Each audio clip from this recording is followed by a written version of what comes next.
Good morning. Welcome to Nasdaq Trade Talks. I'm your host, Jill Malandrino, global markets reporter at Nasdaq.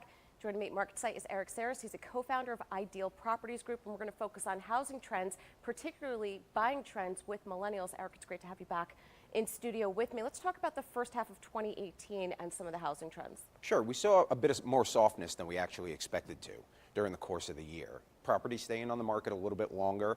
Still a lot of buying activity, but I think we're going to see a little bit of reduction in prices. Right. Is there a difference in terms of low-end versus high-end real estate? What's moving, what's not moving? Well, you know, the lower-end stuff has a tendency to move a little bit quicker. It's a lot of first-time buyers, actually millennials. Right. So you do see a lot more volume in that, just the simple fact that there's a lot more of it. Right. But yeah. So let's talk about millennial buying trends. Are they putting money to work, or are they still mostly renting? They're putting money to work. A lot of the new developments that you see coming across Brooklyn, most of the stuff that Ideal actually handles in Brooklyn and across Manhattan, are a lot of first-time buyers. So you're seeing a lot of the new developments, 1 and 2 bedroom stuff that's on the lower end of the spectrum, even though it still trades around $1 million.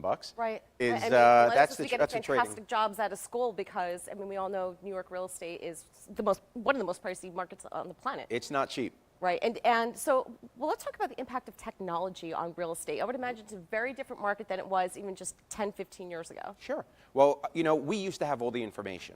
The realtors sort of possessed everything. We were the wizards. Not anymore. Now the reality is most folks have at their fingertips a lot of the listings that exist out there in the world. But, you know, to be able to really put together a really, really good deal, you still definitely need a good broker, somebody who's seasoned, knows their way around. So why is it a good time for Ideal Properties Group to enter the market with all that competition out there, and you know, technology makes it more accessible for buyers and sellers? Well, we spend a fortune on technology. You know, we are a smaller boutique type company, but we've always had competition. You know, from the day we started, we had competition. We were surrounded by brokers, but we found our niche, we found our customer base, and we fortunately continue to grow. Right, well, you have the advantage there being local and specific to Brooklyn. I would imagine that you have more of a personal touch. And Chelsea.